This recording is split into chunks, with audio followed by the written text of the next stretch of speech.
हमारा आज का विषय है कथन एवं निष्कर्ष। इस प्रकार के प्रश्नों में सामान्यतः कुछ कथन दिए होते हैं और उस आधार पे प्रश्न में निष्कर्ष भी दिया होता, तो हमें उस निष्कर्ष को सही है या गलत ये परखना होता है। तो देख लेते हैं पहला प्रश्न। जैसे इस तरह से दिया होता है, सभी मनुष्य मरणशील है, ये पहला कथन। ये दूसरा है, अमित मनुष्य है। तो यहाँ निष्कर्ष दिया है कि अमित मरणशील है। तो इस कथन को जांचना, ये जो निष्कर्ष है ये सही है या गलत है, इसे जांचना है। तो इस तरह के प्रश्नों के लिए सामान्यतः एक वेन आरेख बना लेना चाहिए, जिससे आप जान पाओ कि ये कथन सही है, जो निष्कर्ष दिया है ये सही है या गलत है।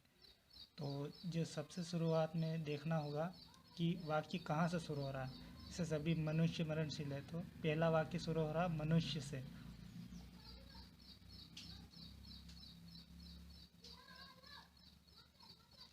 पहला वाक्य शुरू हो रहा मनुष्य मरणशील से, तो मनुष्य पहला वाक्य है। तो इस आधार पे हम एक वेन बना लेते हैं। जैसे हमने ये एक बनाया सर्कल, इसे मनुष्य की संज्ञा दे दी। इसके बाद है सभी मनुष्य, तो सभी मनुष्य हो गए, ये मरणशील है, ठीक है, मरणशील। इसके बाद है, ये हो गया पहला कथन। इसके बाद है अमित मनुष्य है, अमित है मनुष्य, ये मनुष्य का लिए हमने सर्कल बनाया, तो ये अमित इसके अंदर आ जाएगा, अमित। तो अब निष्कर्ष निकला अमित मरणशील है। तो ये आप देखोगे कि ये सर्कल मरणशील वाले सर्कल के अंदर अमित आ रहा है, तो ये निष्कर्ष सही रहेगा। तो ये जवाब आपका, ये निष्कर्ष सही है। इस तरह से आपको प्रश्न हल करना होते हैं।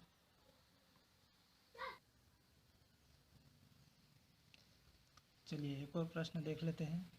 कथन है, कुछ कवि पुस्तकें हैं, सभी पुस्तकें पेन है, और उस आधार पे 4 निष्कर्ष 1 2 3 4 दिए हुए। तो इस तरह के प्रश्न को जिस तरह मैंने पिछले प्रश्न में बताया था, यहाँ पर आपको देखना होगा सबसे पहला पॉइंट कहाँ से शुरू हो रहा, कुछ कवि, तो कवि से शुरू हो रहा। तो सबसे पहले आप कवि का वेन आरेख बना लीजिए, ये बन गया कवि का।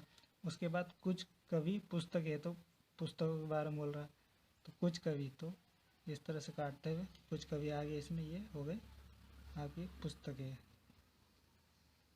इसी तरह अगले पॉइंट में आएंगे आप, तो सभी पुस्तकें पेन है, तो अगला आ गया पेन, तो सभी पुस्तकें, ये हो गया आपकी पेन।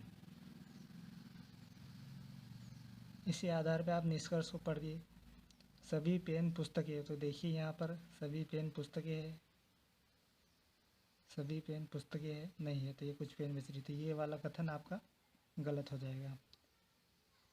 कुछ कवि पेन है, कुछ कवि पेन है, देखिए आप ये सर्कल, ये पेन का जा रहा है, यहाँ पे कवि कवर हो रहा, तो कुछ कवि पेन है, तो ये वाला कथन सही हो रहा है।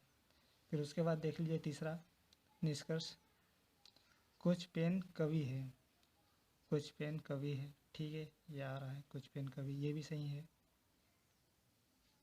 अगला चौथा निष्कर्ष है, कुछ पुस्तकें पेन है, तो ये आप देख रहे हैं कि पेन के सर्कल में पुस्तकें आ रहे, तो ये भी सही है। तो आपके ये 3 सही होंगे और ये गलत रहेगा निष्कर्ष। इस तरह से लगभग सभी परीक्षाओं में प्रश्न पूछे जाते हैं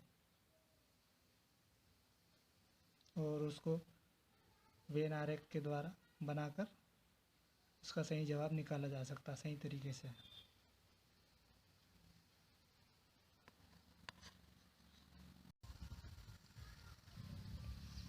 चलिए एक प्रश्न देख लेते हैं। इसमें 4 कथन दिए हैं और 3 निष्कर्ष दिए हैं। प्रश्न है, कुछ कलम छड़ी है। दूसरा कथन है, कुछ छड़ियाँ बेत है। तीसरा कथन है, सभी बेत पैमाने हैं। चौथा कथन है, कोई पैमाना बाट नहीं है। इसी आधार पे 3 निष्कर्ष दिए हैं। कुछ छड़ियाँ पैमाने हैं, कोई भी छड़ी पैमाना नहीं है, कोई भी बेत बाट नहीं है। इस तरह के प्रश्न को हल करने के लिए आपको वेन बनाना होता है, वेन आरेख, जो एक सर्कल के रूप में बनते हैं, जिससे आप इस प्रश्न का सही निष्कर्ष निकाल पाएंगे।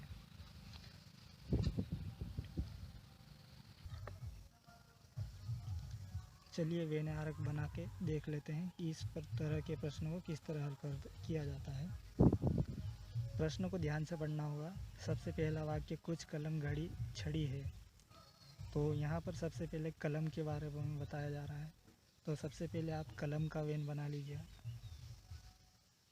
इस तरह से एक सर्कल बना लीजिए, उसको आप कलम का नाम दे दीजिए। उसके बाद कुछ कलम छड़ी है, कलम बन गया पहला। उसके बाद कुछ कलम छड़ी, अगला छड़ी आएगा, तो एक कलम को काटते हुए छड़ी का वेन आरेख बना लीजिए। यहाँ पर कुछ कलम ये यहाँ पर कवर हो रही है। अगला है कुछ छड़ियाँ बेते हैं, इसी तरह अगला बना लीजिए बेत के लिए। यहाँ पर कुछ छड़ियाँ बेते कवर हो रही है यहाँ पर। इसी तरह सभी बेते पैमाने हैं। अगला है पूरे बेत को कवर करना, यानी कि सभी बेते कह रहा है ना, सभी बेते पैमाने हैं। तो सभी बेतों को कवर करते हुए एक पैमाने का आरेख बना लीजिए। ये बन गया पैमाना, पैमाने का आरेख बन गया। इसके बाद कह रहा है कोई पैमाना बाट नहीं है। अगला है बाट बनेगा, इसमें पैमाना शामिल नहीं होगा। एक बाट का आरेख बना लीजिए।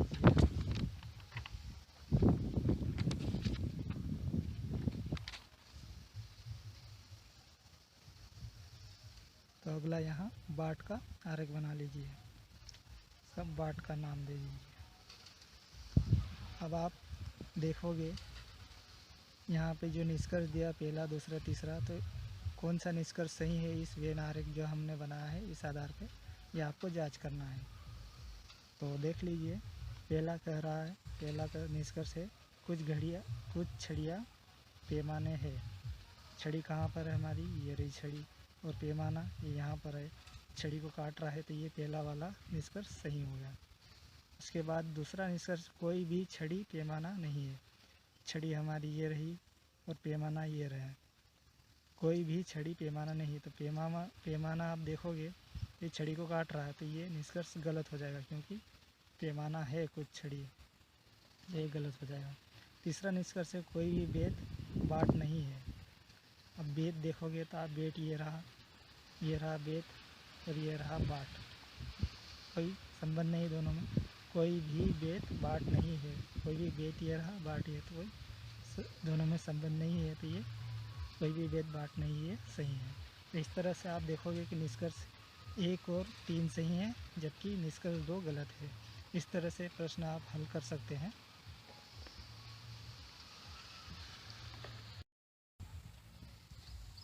इसी तरह का एक और प्रश्न हल करके देखते हैं। कथन है कुछ मोती पत्थर है, कुछ पत्थर हीरे है, कोई हीरा रत्न नहीं है। इसी आधार पर निष्कर्ष दिया है 4। कुछ रत्न मोती है, कुछ रत्न हीरे है, कुछ रत्न हीरे नहीं है, कुछ रत्न मोती नहीं है। तो चलिए देख लेते वेन आरेख बना के। कुछ मोती पत्थर नहीं, सबसे पहला वाक्य आ जाएगा मोती, तो मोती के लिए पहले वेन आरेख बना लीजिए। ये हो गया मोती। कुछ मोती पत्थर नहीं, तो दूसरा पत्थर आ जाएगा। कुछ मोती पत्थर नहीं है, तो कुछ तो है, ये बन गया पत्थर। इसके बाद है कुछ पत्थर हीरे हैं, हीरे।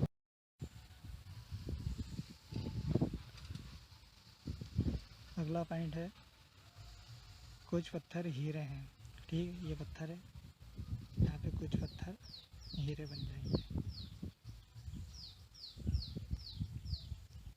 ये डायग्राम बना कुछ पत्थर हीरे का, ये कुछ पत्थर कवर हो रहे, कुछ पत्थर हीरे। अगला है कोई हीरा रत्न नहीं है, एक रत्न का बन जाएगा जिसमें कोई हीरा रत्न नहीं है, ठीक है। तो इसी आधार पर निष्कर्ष का हल देख लेते हैं। पहला निष्कर्ष कुछ रत्न मोती है, ये रहा रत्न, ये रहा मोती, इनका कोई संबंध नहीं है, इसलिए ये गलत हो जाएगा पहला कथन। दूसरा कथन है कुछ रत्न हीरे हैं, ये रहा रत्न, ये हीरे, इनका कोई संबंध नहीं, तो ये वाला कथन भी गलत हो जाएगा। तीसरा कथन है कुछ रत्न हीरे नहीं है, ये रहे रत्न, ये हीरे, कुछ या तो सभी रत्न हीरे नहीं है, तो ये भी गलत हो जाएगा। चौथा कथन है निष्कर्ष है, कुछ रत्न मोती नहीं है। यह रहा रत्न, ये रहा मोती, इनमें कुछ संबंध नहीं है, इसलिए ये वाला कथन भी गलत हो जाएगा। कुछ रत्न मोती नहीं है, तो ना ही रत्न मोती है, ना ही मोती रत्न है, तो ये वाला कथन भी गलत हो जाएगा। इस तरह से देखोगे यहाँ पर सभी कथन गलत आ रहे हैं। इस तरह से आप और भी प्रश्नों के हल कर सकते हैं। जितना आप प्रयास करोगे उतने ज़्यादा इस तरह के प्रश्नों को आसानी से हल कर